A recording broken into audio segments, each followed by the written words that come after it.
Hello, and welcome to the BSA Race and Architecture series. I'm Natasha Espada AIA and founder and principal of Studio ENÉE Architects and BSA 2020 president. Thank you all for joining us today for the BSA's Race and Architecture series aimed at listening, learning, and engaging from Black architects as we educate ourselves on the challenges at hand. Today's program is Where Do We Go From Here? A conversation with M. David Lee. As many of you know, the previous program was a conversation with Black architects of all generations. There was additional interest in hearing more from David Lee, as we are honored to have him here today. If you missed the last program, it was recorded and is on the BSA website on architects.org. In the past few months, I feel like I'm constantly being educated about race, equity, and social justice. In all of these talks and webinars I have been doing since the spring, there are a few things that I've noticed and have changed my perspective on how to deal with EDI. All of us, number one is all of us are trying to do better. We need self-awareness and understand that we may be saying or doing things that may be hurtful to others, and we can become uncomfortable and defensive when discussing race issues. But education on biases is a critical first step. Number two, there are many white people and many others who truly want to create change in their firms. They didn't know they were not being equitable. They don't know what to do, and they're asking for help. So the BSA Knowledge Community just created a resource for firms to help them to begin to make these changes. And I will share that in a second. Number three is that there are some BIPOC architects, those of you that don't know the term BIPOC, it's Black, Indigenous, people of color, who don't want to participate in the conversation because they have experienced extreme racism and don't think things will ever change. They're tired of talking about it, but Greg and I are using them as our advisors. They're interested in not talking only about equity and diversity, but also about racial justice, lack of opportunity, and the wealth gap. This is a huge issue. Median white household wealth is approximately $122,000 a year. For Latinos, it's $1,600 a year. And for Blacks, it's $1,200 a year. In addition to these items, we're interested in discussing how can architecture be more equitable by creating equitable climate change initiatives, affordable and middle-class housing, parks and amenities in underrepresented areas, and how we can create opportunities for BIPOC students to become architects and thrive in the profession. So Greg and I are looking to these conversations to be a bridge between those who are affected and all of those who want to help us make structural changes to create a more diverse, equitable, and socially just society and profession. So before we begin, we want to talk about some housekeeping and general updates. The BSA programs, please visit architects.org for information on upcoming programs and knowledge community meetings. We also encourage you to join the BSA Connect LinkedIn forum and follow BSA on Twitter and Instagram. The Equity in Architecture and EDI Network is a place for individuals in the design industry to engage in meaningful conversations, and we're going to show you some of the work that they just completed. The Q&A. For our Q&A period, we have selected a number of questions that were submitted ahead of time, so thank you for sharing these. We also encourage you to join in the discussion by using the chat function. Please keep yourself muted during discussions because we've opened it up to everyone this time, and raise your hand to ask any questions. We will use all other questions and comments to shape future programs. We will also be recording this session, and it will be posted on architects.org in a few days. And the next Race and Architecture series will be on Tuesday, September 22nd from 12 to 1:30. It's a panel conversation on social, economic justice, and policies, which will be facilitated by Ted Landsmark. So we wanted to share a couple of things. One is we have a new identity and logo that it's a graphic design and logo for the series, which was created by a diverse group of talented teenage graphic designers in partnership with Artists for Humanity. The identity reflects upon not only the diversity of conversations in the series, but also the hope for full diversity and representation in our profession. And this was really, really fun. Greg and I and the BSA staff worked very closely with the Artists for Humanity.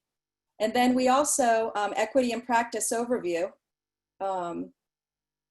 we created, and it's out today, and I will show you a little bit more about it in a second. It's in response to firms and members needing support. We created this, the BSA EDI Knowledge Community and Network led by the three co-chairs, Rachel Zembury from Bergmeyer, Dan Riccardelli from CBT, and Tony Ransom from DCAM and the co-chair of BOSNOMA. They've worked with a group of volunteers to create this BSA equity and practice resource. So it's kind of the cliff notes. It highlights the brief summaries of the 9 guides for equitable practice, as well as the AIA, BSA, and EDI Knowledge Community Network resources with a hyperlink. So it's similar to the COVID-19 best practices guide that we put out in March. It will be updated as additional information emerges. So please look for it on the website. And I just will show you really quickly. We just want to make sure that everyone sees what it is before it goes out. I'm going to share my screen.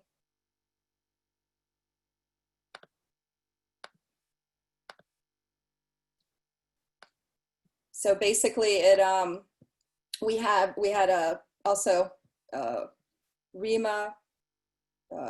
Aditi Thoda was the one who was a graphic designer for us. So it basically creates, these are the 3 hyperlinks for resources, and then each chapter they're here in the table of contents, each chapter, intercultural competence, workplace, compensation, recruitment and retention, negotiation, mentorship and sponsorship, advancing careers, engaging community, and measuring progress. Each of the 9 guides is shown in a 2-pager that shows why it's important,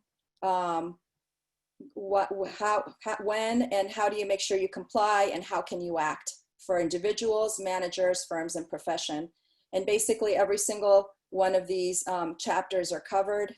And at the end, there is additional information on when the monthly series that the EDI network knowledge community is working on. For each month, it will be a different chapter. So make sure that you please look into that, because I think it'll be a really good resource for everyone. And with that, Patricia, sorry I took you off and now the presentation's not up, but I'd like to introduce you to our moderator today. Greg Minott AIA is originally from Mandeville, Jamaica. He moved to the US in 1999, and he earned dual master's degrees in architecture and infrastructure planning at the New Jersey Institute of Technology. Greg is a co-founder and managing principal at Dream Collaborative in Boston, and he serves on the board of directors of the Boston Society of Architects and is the 2021 president-elect. And with that, I'm excited to introduce Greg, and he will introduce David. Thank you. Thank you, Natasha. And I apologize, we're having some technical difficulties today. So we're a little bit delayed in our program, and I believe David has joined us. So I'll briefly introduce David Lee. He's the president and managing partner of Stull & Lee Architects. He is a graduate of the University of Illinois and the Harvard Graduate School of Design. He is a former adjunct professor in urban design at the GSD and was the 1992 president of the Boston Society of Architects. He received the BSA Award of Honor in 2000, and he was the Stull & Lee principal in charge for the Vent Building No. 7, which was an award-winning project. It won the Harrison Parker Award, as well as a National AIA Honor Award. So I just want to confirm with our host that David has in fact joined. He had some technical difficulties. Am I there? Yep, perfect. And you're in right on time, David. So thank you. I'm glad it worked out. Kind of a cliffhanger there a little bit, but Tell me about it. glad it worked out. So thank you again, everyone, for joining. And I'm just gonna have, in the interest of time, David jump in to your slides. And we're really interested to learn more from you. You've worn multiple hats throughout your career as an educator, BSA president, practitioner, father, and many other hats I'm sure you're wearing in your life. And there are a lot of things that you shared on the last town hall, as Natasha mentioned, that hit a resonant chord with participants. And as far as next steps and sort of some takeaways of what do we do next. So take it away, David, and then I'll come back in after David's brief presentation to do some Q&A. Okay, great. Thank you so much. I'm sorry about the technical difficulties. Can we go to the next slide, please? Actually, I'm borrowing this a little bit from Sarah Whiting, my colleague at Harvard. We taught together years. She's now the dean, and she sent this quote out to the Harvard community, design. I think it's a very interesting quote. It's from James Baldwin. And basically, he says that not everything that can be changed, but nothing can be changed until it's faced. Next. I can't remember exactly, it was at least 30 years ago, but either Progressive Architecture or Architecture Magazine ran an issue that essentially said, is architecture a white gentleman's profession? Next slide. Next slide. Over 50 years ago, Whitney Young addressed the National AIA convention, and he challenged the profession both to get involved in civil rights, but also to increase its diversity. At that time, about 1/2 of 1% of registered architects were Black. Today, 50 years later, that number is 2%. For Black women, the contrast is more stark. They're at 0.2%, while female architects as a whole are at about 1/3. And in schools, they represent about 1/2 of the students. So clearly the issue is not simply one of gender. Next slide. And next slide. There are formidable obstacles involved with architecture. And architecture is one of the few arts that can't be realized with a client. There's also large sums of money involved, and there's a veritable field of rules and regulations negotiated to get a project built. But importantly, at each of those decision points, there are often no persons of color empowered to make a hire, whether it's in hiring staff or hiring a firm. Next. And then there's the culture of architecture. Next. You know, we're saying that we want young people and diverse people to come into this profession, but what is it we're asking them to join? Groucho Marx famously said he wouldn't want to join that would have him as a member. We have to look hard at the culture of architecture. It starts probably with the studio, and sometimes vicious studio that can get personal at times. If you got a student who's already uncertain of his or her place in this profession, that can even be more damning. Next. And then architecture as a profession, the stress levels are intense. And again, is it we're asking people to come into, or maybe we need to be looking at the whole profession as it stands. And then go on next. Then there's a question, what do we celebrate in studio? What kinds of studio projects do we have? What do awards programs celebrate and the publications? Are these things relevant to the identity of persons of color or lived experience? Who knows? Maybe next. The kind of things that celebrate and are sometimes a little bit out there and are pretty far removed from some of the basic conditions that most architects and certainly firms of color and oftentimes even within a firm, the project that people are assigned to are different from what we see and celebrate in the media. Next. Now, not everybody can get an indulgent client like Frank Gehry has. I think he designed the Disney Hall here for about 30 years. But you know, to Black firms, sometimes even ordinary stuff that majority firms take for granted as far to reach as Disney Hall might be to most firms.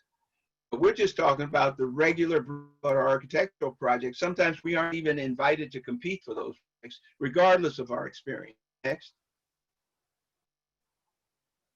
Next, please. So where do we go from here? Things we need to do is get on thinking about architecture diversity in our professions as something we're mandated to do rather than something would want to do or find value added in doing. McKinsey, the management consulting firm, found that 35% that firms that have racial and economic diversity are 35% more likely to have higher financial returns than the industry average.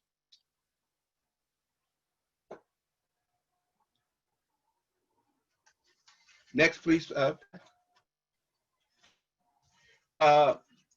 affirmative action. A lot was made of affirmative action. In the 70s, late 60s and early 70s, affirmative action was actually being implemented.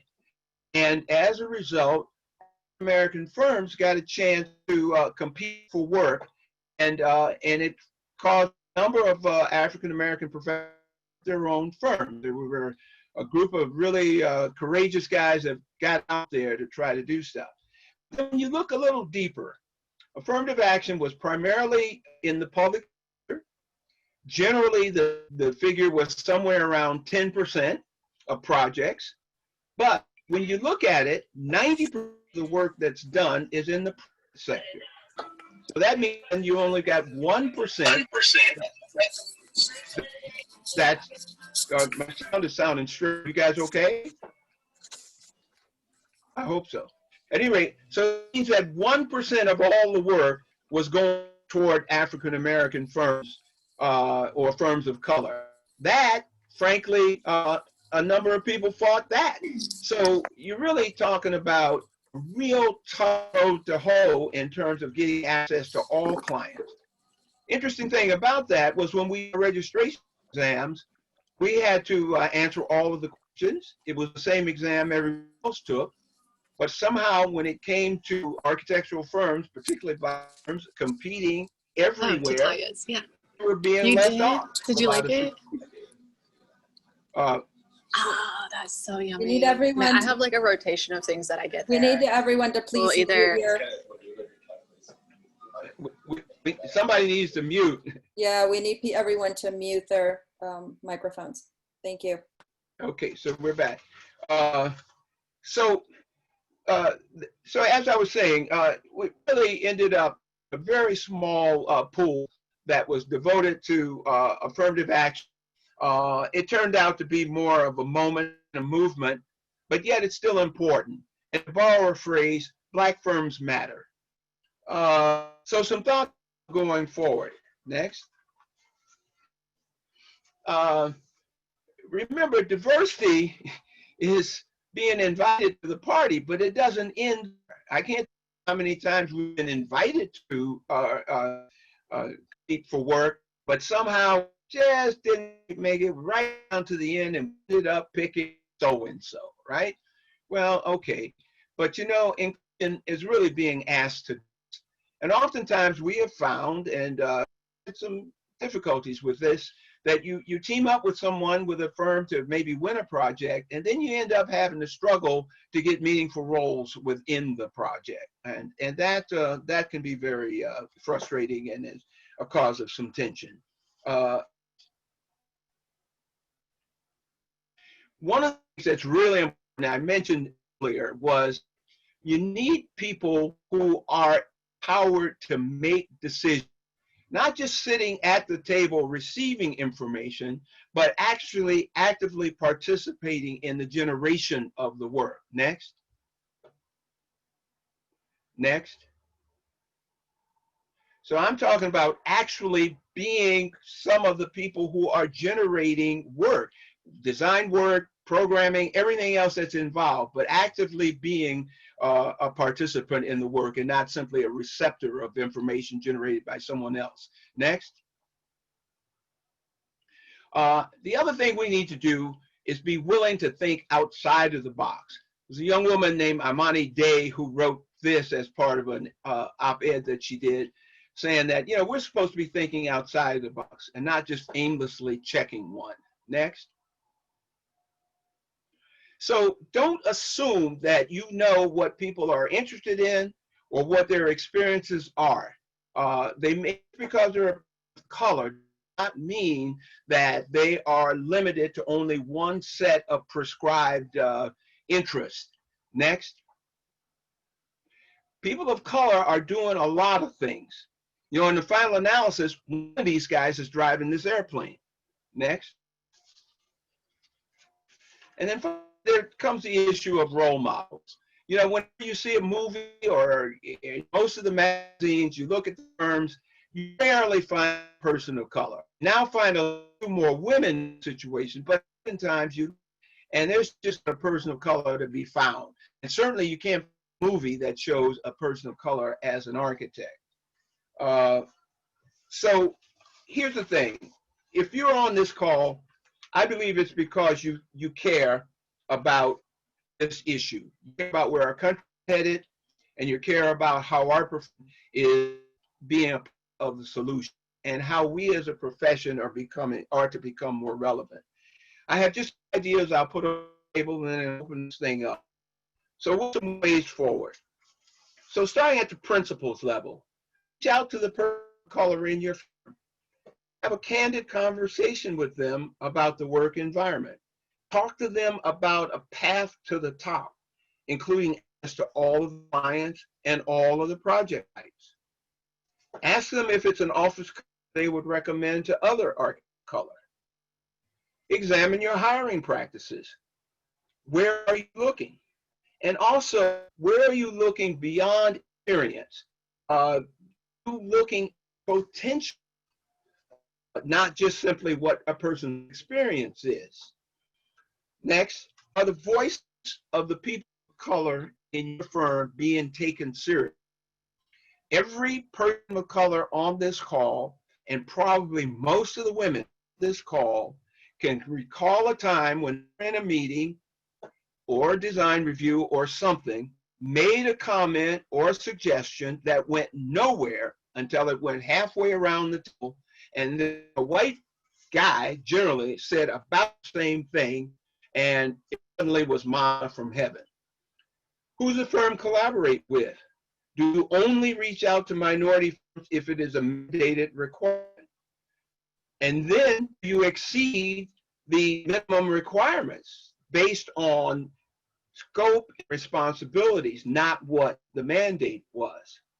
Do you seek out diverse consultants? Do you ask if the consultant firms are diverse? If you're one of the big firms, you can put some pressure on your consultants for them to also become more diverse. And then there's institutional changes that could be helpful. Stay merged. WBE and DB, and I don't like from disadvantaged minority. I wish we could come up with a better. But at any rate, they put black firms, brown firms, and women together. Then all of a sudden, firms started being, maybe 50% female owned. They figure out a way to separate those two things because there are clear separate issues involved. We're on boards and G's and teach. How often do we look around if there are other people of color on those boards or on those juries, town committees? When you're working with your town committee, are you saying, listen, we need to also consider firms of color or firms that have substantial numbers of people of color? That's something you can do. For those of you who teach, look at the studio topics. Make sure that I'm not saying we shouldn't do really interesting, wiggy kind of, that's why a lot of us got into it as well. But we should also pay equal attention to work that probably 90% of us, whether it's housing or infrastructure or schools, community facilities, whatever, should celebrate those because you're working with tight budgets, sometimes difficult clients, and it takes every bit as much creativity as when you're working tabula rasa with a $5 a square foot museum budget.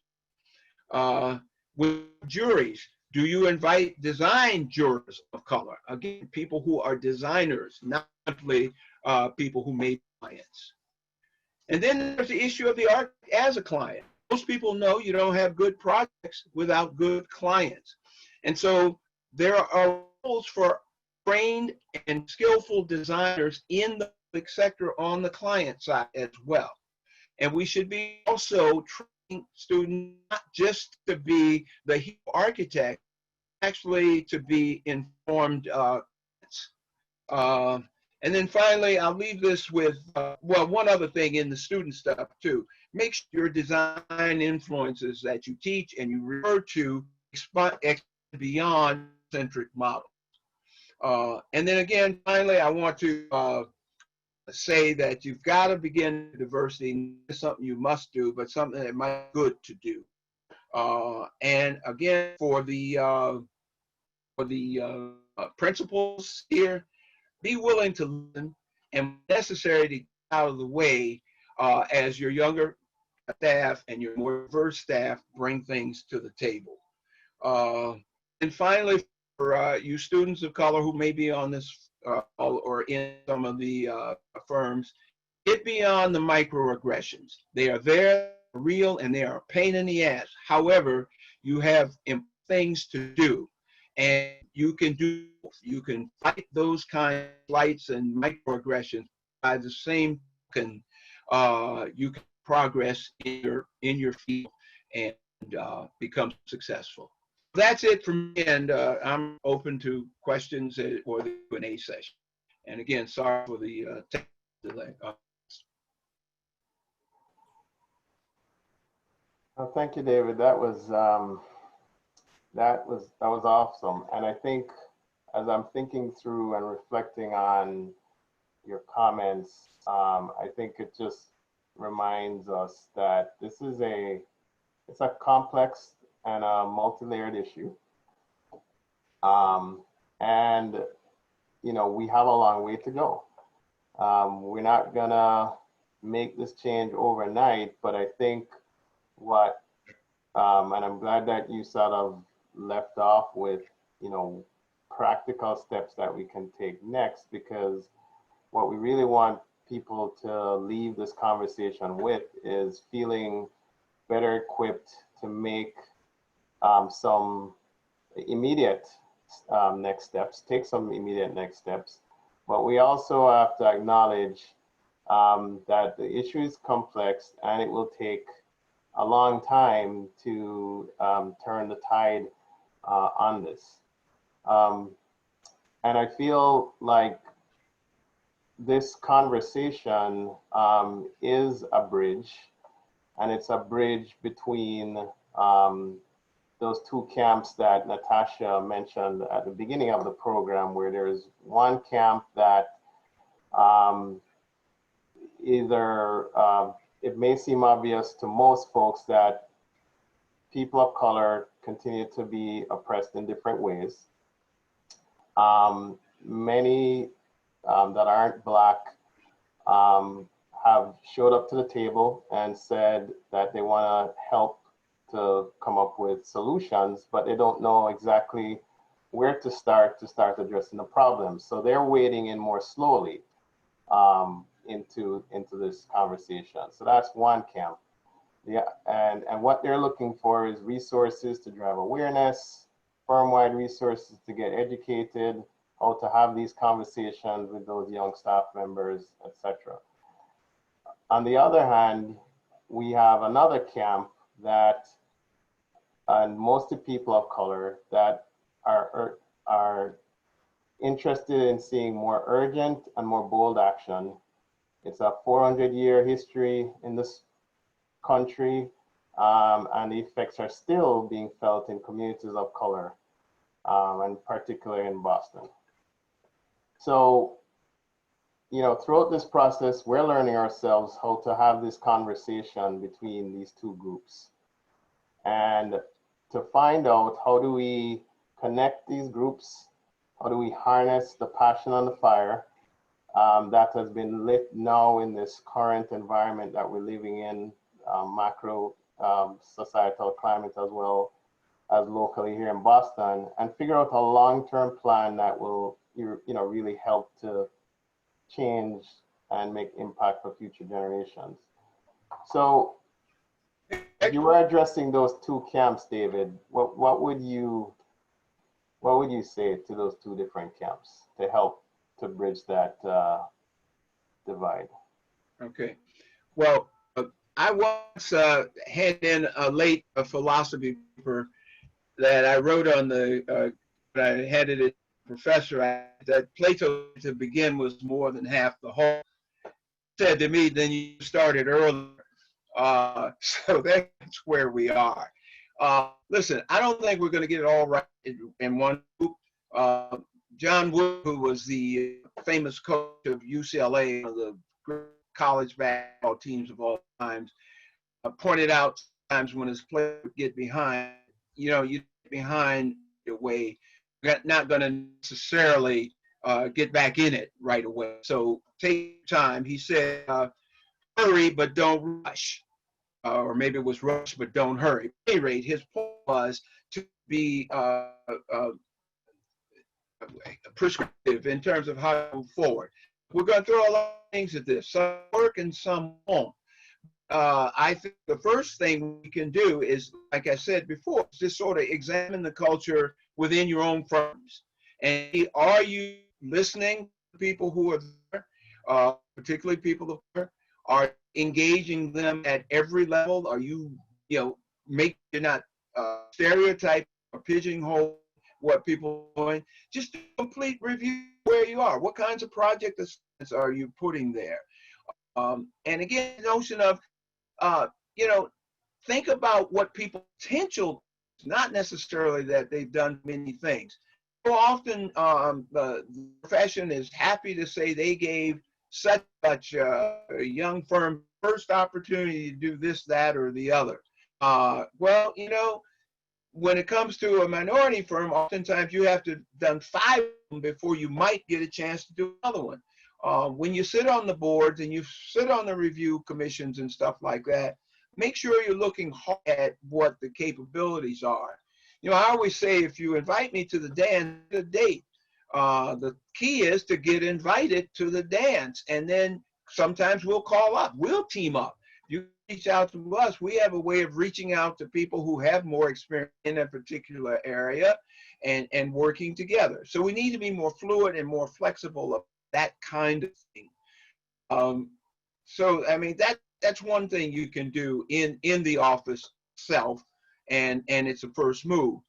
Also, I think just reach to the AIA, but also to the National Organization of Minority Architects and engage with that organization or with the representatives of the organization. Chances are some of the people on your staff may belong to the National Organization of Minority Architects.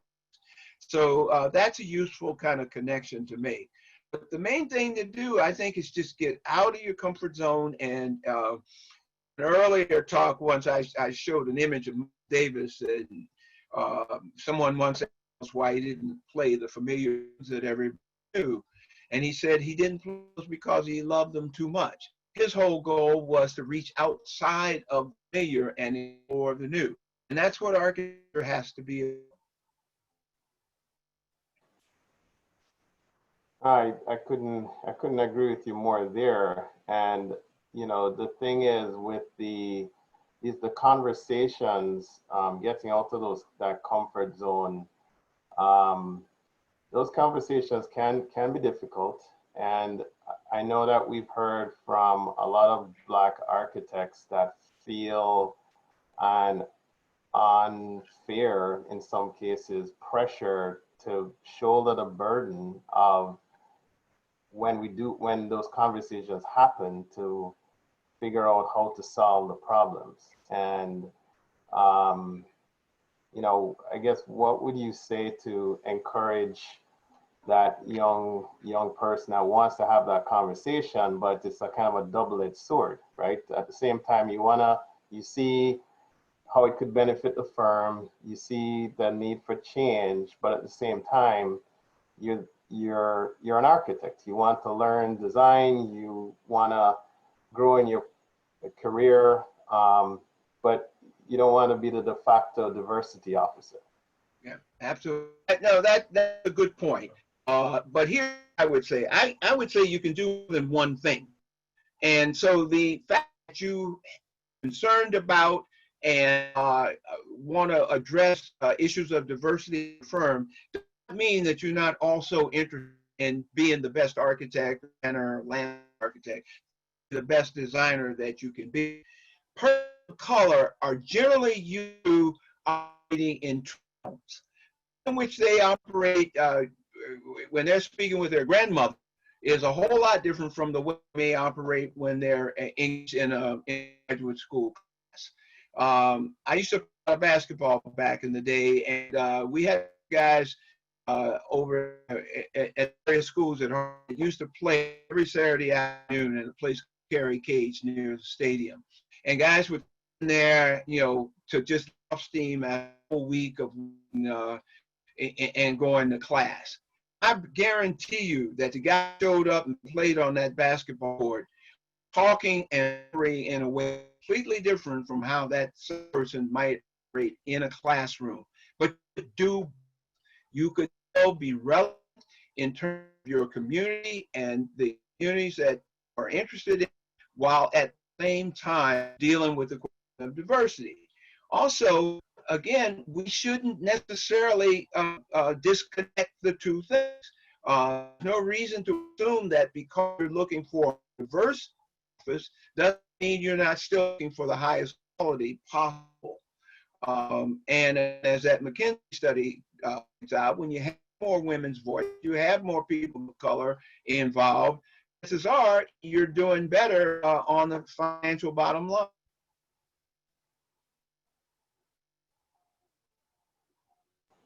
Yeah, and that right. So there is a business case for this. And would you say that? Let's dive a little deeper into that. I know that some firms, and there's been some questions in the chat feature that have asked, how do we begin this conversation in a large office? Some of which you've already mentioned.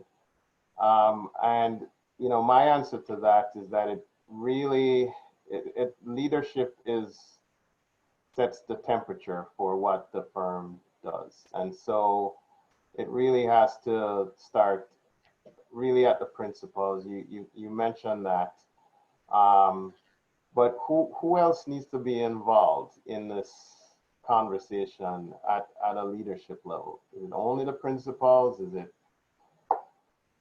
how broad do we go? No, I think it starts with principles, of course, and I think the principles set the agenda. But I think you got to bring others in firm leadership into the conversation. But also, you got to bring people who are at the end level in terms of how they perceive in which the office runs, and the extent to which office is flexible and open to new ideas and other influences. I don't think it falls only on the principal, and I don't think it can be solved by one firm alone. I think the series is helpful in that principals and firms are having a chance to figure out what their competitors are doing or what their colleagues are doing elsewhere. And like I said, you know, we'll try a bunch of things. Everybody's trying some stuff. Some stuff is going to work and some isn't. We need to learn from our mistakes as those that are successes. And then we need to share those successes as well. So we're all, you know, architects are a collegial bunch. And, you know, to each other a lot of things. What we have to be willing to do is to people about things that are a bit uncomfortable. At some point, just be willing to say, listen, I don't have the answer. I've made a mistake, or maybe I'm far removed from the troops to really know what's happening in the studio. And you got to create an environment where people feel like they can step forward, whatever level they are in the studio, and have a conversation. Maybe it means you put together a task force or something like that. But you got to make clear to your person of color that you're not channeling them in a human relations slot, but that you respect their abilities as designers and as practitioners.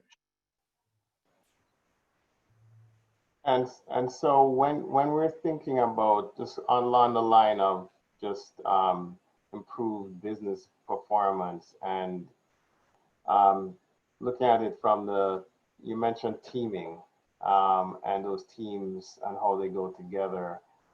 I found that the better teaming arrangements involve a direct relationship with the client and also with the other design firm, and it makes for a better scenario because, as you mentioned, when you're able to not just be at the table to receive information, but you're also a contributor and an author to parts of the scope, I think everybody wins because you're able to now harness that diverse perspective that is being brought to the table. I've had a couple of experiences in that, and I've had situations where there was a 10% requirement or 5% requirement for party participation. Now, when the team together, they miraculously hit at those numbers. And I have had situations where I always say to people, look, hire us for what we do and what we bring to the team. If that to be 5% in that, I'm good with that. That turns out to be 35% of the work or 40% of the work. Well, I'm sure want to have that level of involvement in the project. You know, again, you got to on just the numbers. And what I also found is that that's where the client is an important role, and why it's important for talented designers of color to also work in the public sector, in the client role, because then you can look at the teams that are put together and decide, is this a real team? Are they contributing to their abilities on this team? Are they just their window dressing? I've never been willing to accept the window dressing, and it's hurt. Times I probably would have been better off if I hadn't, financially at least, but it's not something my pride was going to do.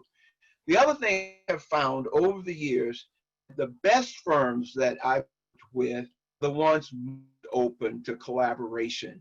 And, you know, it's really interesting. Even with some of those firms, we've done award-winning work with firms. Don't hear from them when it's maybe a job out in the suburbs or some rural area. You know, as I try to point out in my slideshow, you know, persons will have a broad range of experiences they bring to the table. I mean, you know, that's why I've gone in with a group of helicopter skiing. I see Mike Davis on the call. Mike and I are ski friends up in Vermont, where I spend a lot of time there when I can. But the thing is, we tend to arbitrarily decision that kid grew up in a dangerous inner city neighborhood. They not necessarily have. They may have grown up in a suburb, frankly, and very comfortable circumstance. They may identify with the issues that are faced by people in the more difficult circumstances.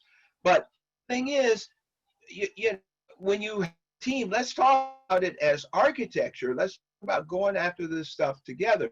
And again, you know, we open our minds to the fact that people can do more things. I remember being on a panel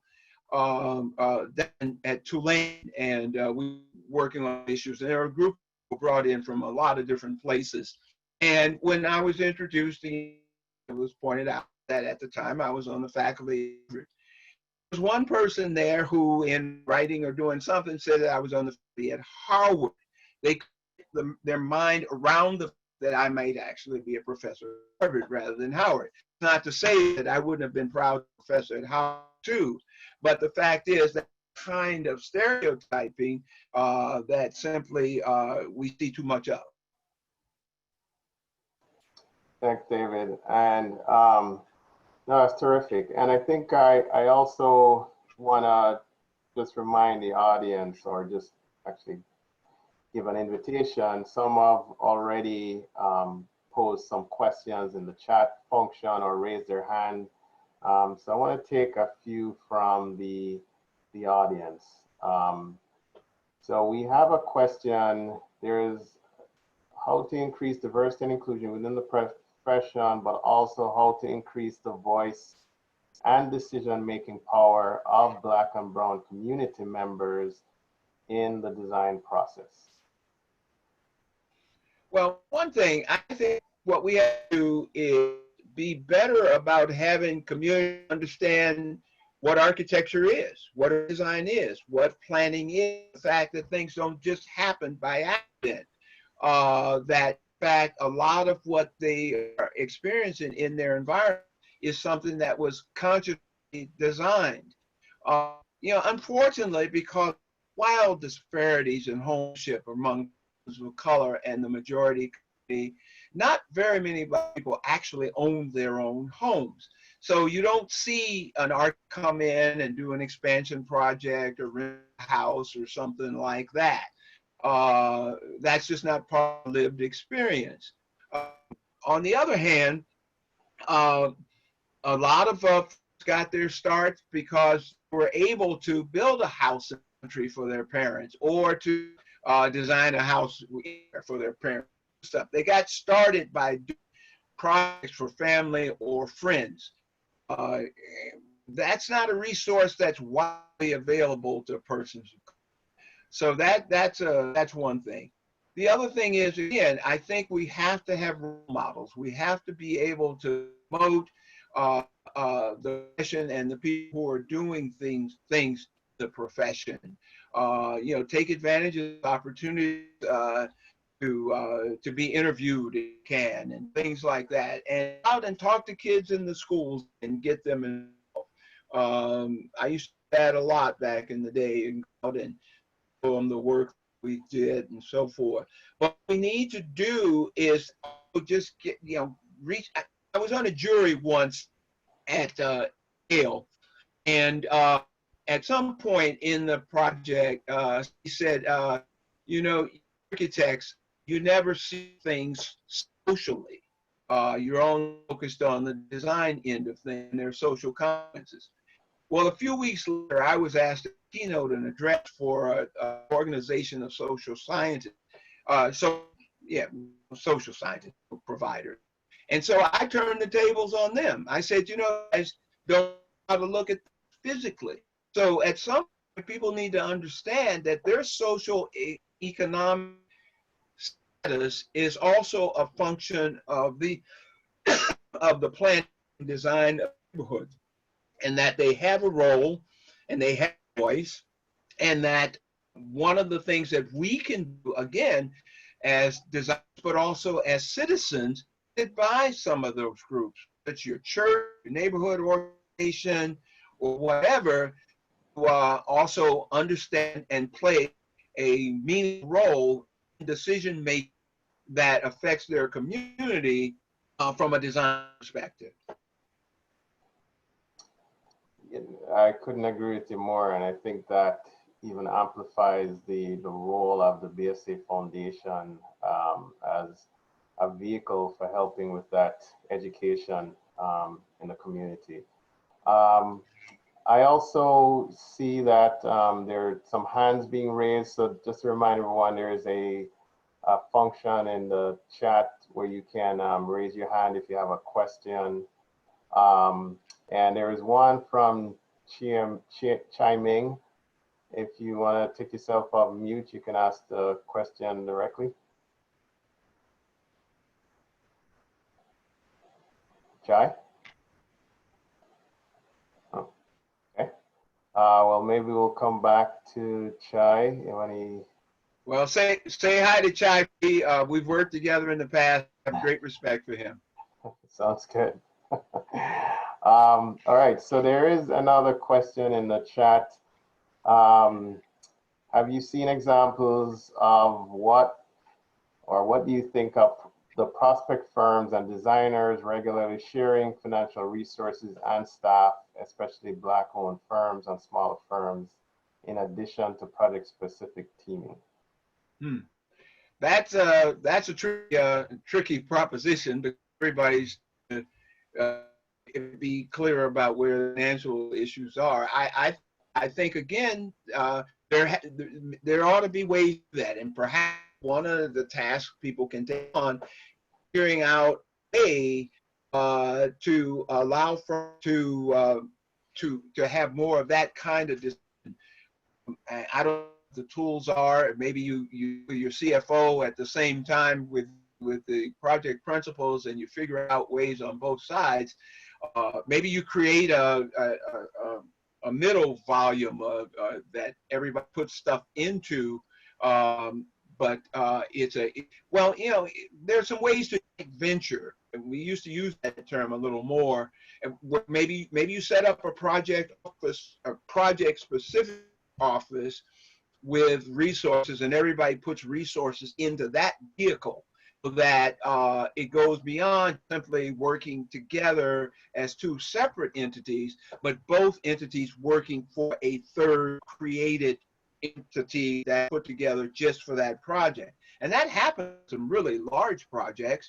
I'm not exactly sure how they worked it out on the African American Museum in Washington, but one of the key architects there, by the way, was a student of mine, Phil Filon at MIT. Unfortunately, he passed away. But they came up with some pretty clever ways, I'm sure, to underwrite that, so that all firms had skin in the game beyond just simply a handshake. I think that's a really, really good idea, and we see that happening on the client side a lot. Did we lose David? No. Oh, you're here. I hope. No, Yeah. You're here. Sorry, you disappeared from my screen. No, I was saying that we see that a lot on the client side, where you'll have two developers, as an example, come together and create a new entity, and that entity is insured. It has its own operating agreement, how it's going to do things and execute that. So we've seen that model in other industries. You've given an example there, and there might be some reasons why folks may have not done that in the past, maybe for insurance reasons or something like that. But that's the kind of innovation that we need, though, I feel like in the profession. And I think a lot of ideas get shut down because of our insurance company, which is fair. We need to protect ourselves and our companies, but we also need to evolve as a profession and as a business model as well. I mean, we need structural changes in terms of how we're doing it, and that's an area I didn't expect to go there, but I'm glad it came up, because I do think that's something where AIA National should be able to get involved and bring in legal, bring in whatever we need. Look for models in other professions. I'm sure lawyers come together sometimes to do projects like that, and maybe design some vehicles that make it possible for people to collaborate in new and interesting ways. Greg, can I add something quickly that I want to ask David? Is 50 years ago, Whitney Young said that architects are responsible for designing the inner city, housing, and urban conditions that discriminate Blacks and colored communities. I just finished reading this book, Just Mercy, about the criminal justice system, and I found it interesting, horrifying, that in the past 40 years, the amount of correctional facilities that have been designed and built, at one point it was like every 12 days there was one being built, or one opening, is incredible, because instead of housing people in mental institutions, they decided to use jails that way. How can we as architects create advocacy to create structural changes for the way that the design of buildings and how we are reshaping our cities take place to change some of these kind of rules and policies that have been created? Well, years ago, I was teaching at MIT, and I shared office space with Kevin Lynch. And one of the things that Kevin always said was, if you want to solve a problem, look at the next size up as a way of thinking about it. So I don't think you solve the problems of the inner city without solving the problems of the region. And as we're seeing where we're going, just in terms of a greener environment and so forth, I think we need to be more ambitious at a regional level to begin to understand how you solve problems at a more micro level. So we have to work at two levels at once. Again, I'm not a fan of this idea that there's one silver bullet that's going to answer any one of anything. And in fact, despite what Donald Trump seems to think, there are actually people of color who live in the suburbs and who welcome more diversity in the suburbs too. So I think we really have to begin to look at ways in which we look at how we do things within the inner city, but we look at those within the context of where people actually work or may go to school, which may not be in their immediate neighborhood. I think it's all up for grabs now as a result of COVID and what that's meaning. And, you know, we're going to have a lot of office space on hand. We're going to have some pretty pricey buildings on hand, that apartment buildings in some neighborhoods that we might not have thought of as being socially and economically diverse, but they start to become that because maybe some of those pricey new towers in the waterfront or at Hudson Yards or something like that end up being affordable to a school teacher, which then brings a whole other way of thinking about it. We're going to get past this pandemic some kind of way, and I don't think we should overreact to the extent that we think that the city is never going to be relevant again, and that you know, inner cities aren't going to continue a path of revitalization and or slash for better or for worse, and there is some better gentrification. I think that investment in cities coupled with investments in the larger region still remain to be important, because certainly, you know, your transportation facilities, your access, all of that stuff is a regional issue. That's not going to be solved on a block by block basis. And I'd also like to add too that, you know, we can't let the client off the hook. And if we have to do it collectively or whatever, we have to educate the client too, and to make sure that our clients recognize that diversity can be a plus for them as well, that they'll get a better product, they'll get a more representative product, they'll get a buy-in because more people are at the table and more people benefit by what we come up with. So just following up on that comment about the clients, because, you know, a lot of times, and I've actually been in that position too, where we've been executing our own projects, and, you know, we're trying to figure out how to do the project within a time frame, within a budget, with, you know, pressures from a financial institution, etc., to get the thing done. And you're working within tight policy constraints about inclusion. If it's a housing project, it's how much affordability needs to be in the project, and all of that. And it's almost as if it's kind of the wrong time to try and make changes when you're in the middle of a project. And hopefully we'll touch more on this on the next panel, where we have Ted Landsmark joining us as well. But how do you see some of those structural issues being addressed in a proactive way? Right. Yeah. Now you bring up a good point. Across the board, because of this pandemic, we're all trying to figure out how we're going to operate going forward. And agencies, you know, the MBTA just announced today they've got a lot of issues they're going to have to address because of diminished ridership and so forth. Almost every entity that we know of is having to rethink a little bit how they're doing stuff. But this is where I think the confluence of having talented designers working in the public sector is an important thing as well. because maybe now we need to look at some of the guidelines. I mean, all of us who do a lot of affordable housing as part of our portfolio, can almost know by heart what the rules are, how wide it's got to be, what the square footage is going to be, and so forth. You learn all of that stuff when you're doing it. But maybe now we have to rethink how we're designing some of this stuff. And maybe we need to have more flexible guidelines that the actual agencies that are, and the banking community, people who are developing guidelines for projects, have to come up with more flexible rules and regulations to do. Years ago, I had some book, and it's probably still around the office somewhere, that the banking industry actually did about architecture. It had guidelines and standards and all that kind of stuff.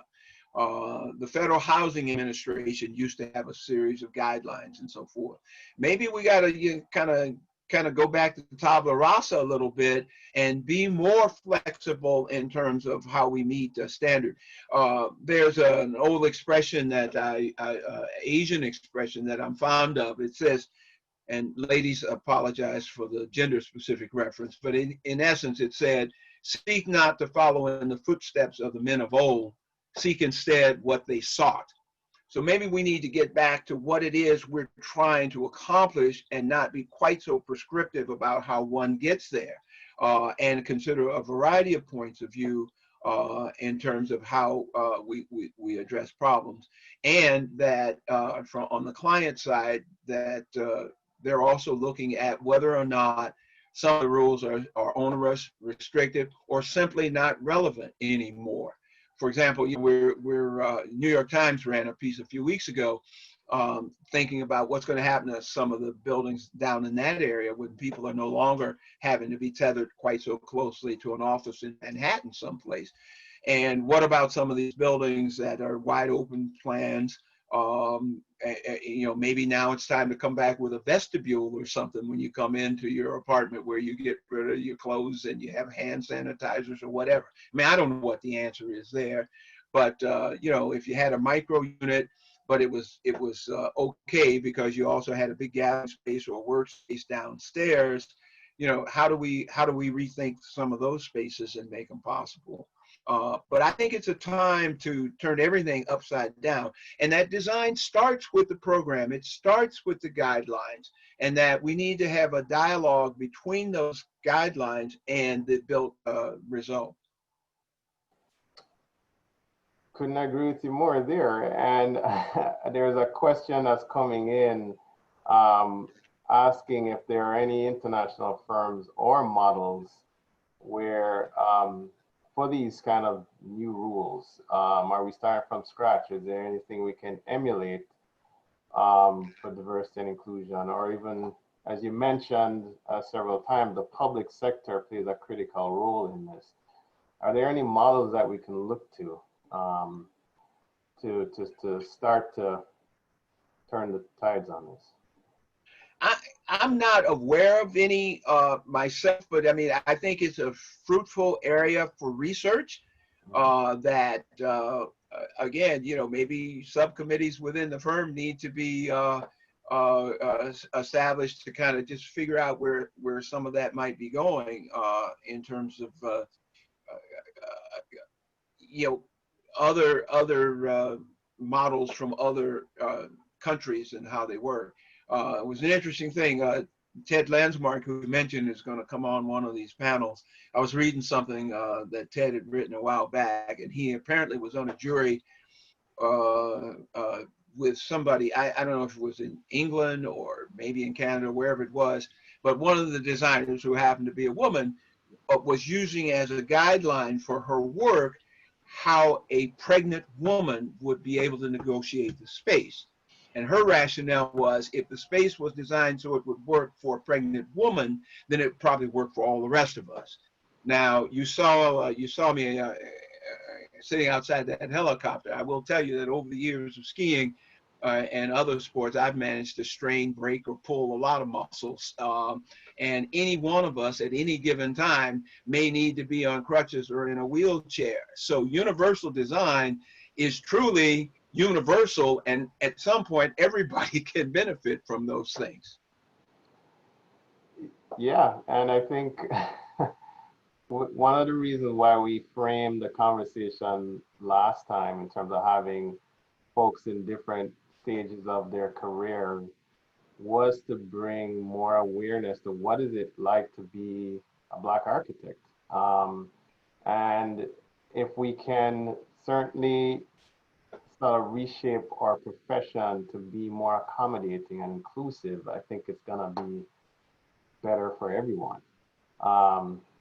Yeah, Greg, you know, it's important that we not look at all of this as a zero-sum game, and that's what I keep saying to people. The fact that you listen to a woman's point of view or the view of a Black or brown person doesn't mean that that's diminishing or taking away what may be of concern to you. I never will forget once I was working on a project, a transit project, and we were talking about having a tunnel that, you know, you could go down to get to the other side of the platform. And there was a woman in the group. She said, no way I'm going down in that tunnel after dark, right? And, you know, it hadn't even occurred to me, you know, I was just thinking physically, okay, you have an elevator, you get across, you get to the other side, get on the platform on the other side. There was an awareness there that was missing. And we first have to be willing to say, hey, you know, I blew that one. It's okay to say you made a mistake. Yeah, no, absolutely.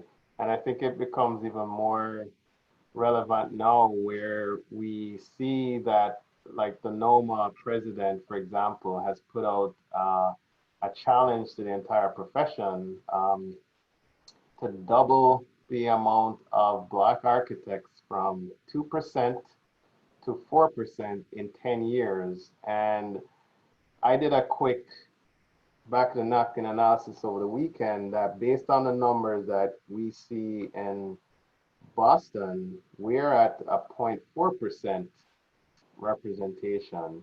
And so to get to that number, we've got to do not double, we've got to do 10 times the amount of work to get those results. Well, and also we have to be aware of the fact that, you know, a lot of particularly firms of color aren't starting from a rich capital base. So it's a real risk. And I think something like 70% of firms fail in the first 5 years or something like that. So, you know, it's a risky business. And we have to, you know, it's a goal, it's an important goal. It's an aspiration. We should work as hard as we can to get there, but let's not be fooled. It's a difficult proposition. And I will tell you this: when majority firms hit a slowdown, they catch a cold. Minority firms get pneumonia. And what's happening in a lot of cases, and I've seen this over the years, you know, firms that didn't much think about or get involved with public work or work in, you know, affordable housing, that kind of thing. All of a sudden, when some of the big commissions dried up, they started coming in that direction. And that's tough for a minority firm because you got somebody who just designed some really glitzy thing with all the bells and whistles, and then they come in to your little church group and say, hey, you know, we'll bring all of this to the project. And you got a firm that, you know, that's not as technologically endowed or whatever, but still doing really good work. But you know, it's tough to compete on that level. So you have I don't know, somebody like Puffy Combs or something like that, or maybe it was Jay-Z who said Frank Gehry was his architect because he had a little piece of the basketball thing in Brooklyn. I forget what the name of it is, but you know, that was a certain cachet. Well, you know, we only have probably one Black architect with cachet right now, and that's David Ajay, and he's the one. But oftentimes we are relegated to the one. In my last faculty meeting at Harvard, when I stepped down, I said, look, it's okay to be the first, but it's not okay to be the only. Yeah, and you know, going back to the challenge, it feels like, and it's been referenced by the NOMA president, that this challenge is like trying to get to the moon back in the 60s. So it's a tough challenge. And you mentioned it just now with the affordable housing. And there's some clients in that world that are better funded than others, but a lot of times that's where minority firms start and possibly do most of their work, but to the exclusion of larger commissions that they're also leading, not necessarily just being a partner on. This often comes down to the network, which is so can we talk about that for a second, the kind of the social aspect of how we work and the networks? Yeah, it's a big deal. You know, I in preparing for this, it dug up a lot of memories for me. One of which was an interview I had when I finished undergraduate school at the University of Illinois. I drove east because I wanted to work on the East Coast somewhere. I didn't know where, but I was interested in a couple of places. I ended up working with David Crane in Philadelphia. It was one of the great experiences of my life. But I remember on that trip, I also went to an architect's office somewhere in New Jersey. And we had a good meeting. He liked my work. He appreciated my work. And he said, but you know, most of my clients I meet through the country club, and you know, so he was, you know, he was at least honest about it, to say that, you know, I wasn't going to be somebody that was going to be an asset to his firm from that perspective. I guess when he saw my resume and stuff like that, he hadn't realized that I was African American. But whatever. When we had that talk, it ended up we didn't. I didn't work there. Frankly, he wasn't the best architect that I would have worked with anyway. But still, clearly that was a case where sometimes I remember saying to someone once that part of the problem for minority businesses writ large is we don't know enough rich people. Even in the movies, there are probably very, very few persons of color who can greenlight a project. And again, it comes back to that. If you're not in a position to make decisions, it's a problem. And it's hard to build networks. And then the other thing is, I'll be perfectly honest with you. I mean, we're having candid conversations here. It's not good if a person of color or a woman gets on a board or a committee or something like that and operates in the same way as the guys who were there before them. If you're not on there to change the paradigm or to bring a different perspective to it, then you might as well not be on the board itself. Architecture still is a social art. It still involves a lot of networking and client interaction. And again, it's not an art you can practice if you don't have a client and a client who has the funds to make the project work.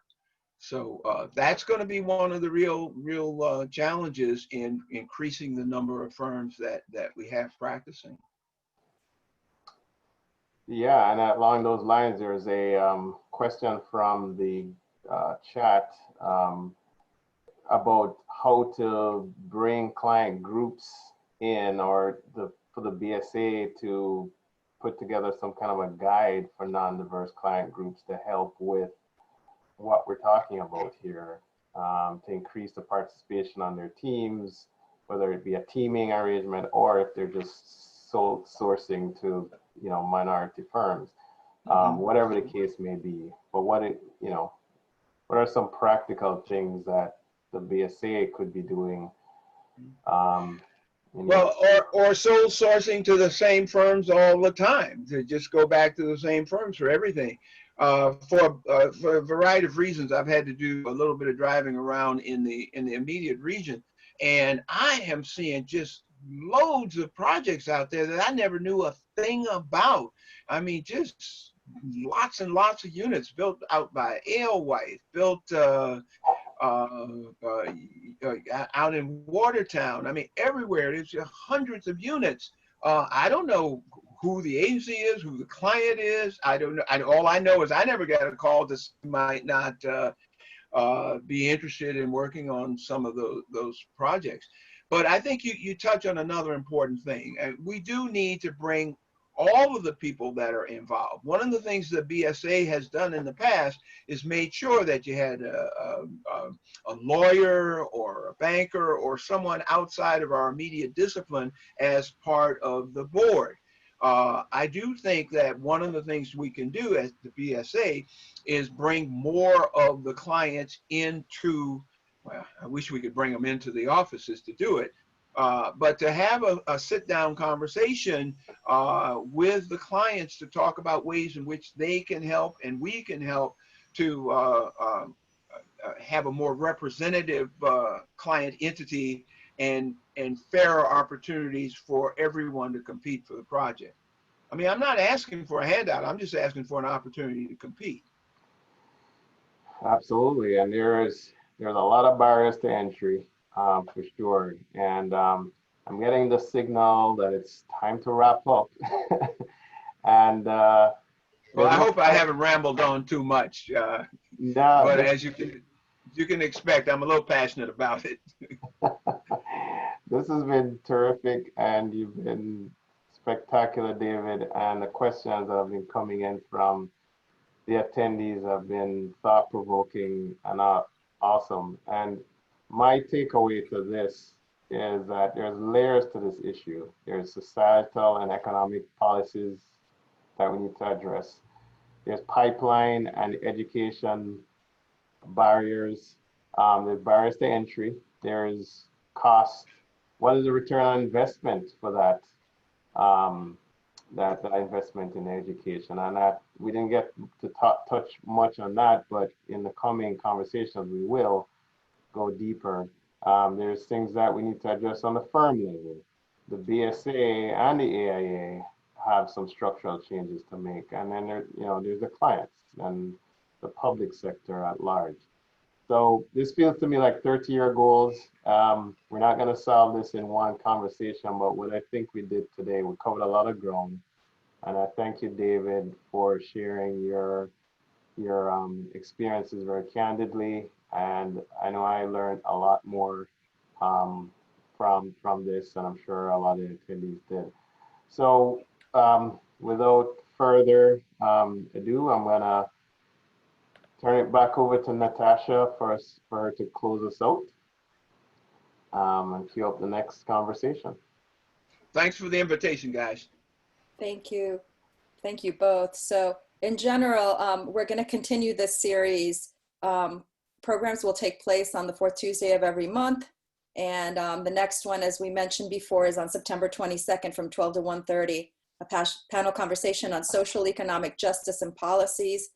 And there are sponsorship and collaboration opportunities with the BSA. Please contact Patricia Olshan at architects.org to discuss some of those. But I wanted to thank all of you for joining us, and please share your feedback at bsa@architects.org.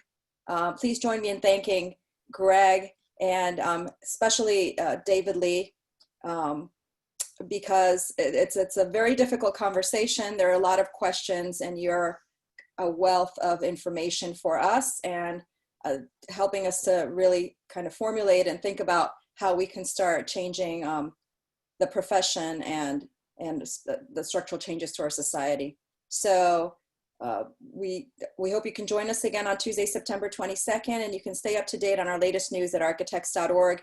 We just put up the guides for practice for equity, diversity, and inclusion, so please look at those and let us know if you have any questions, and continue to join this important conversation. So thank you all again. Thank you, Greg. Thank you, David. We really look forward to continuing conversations with you, and appreciate all of the thought and and kind of information that you've put together for us and to spark this conversation, continue to spark this conversation.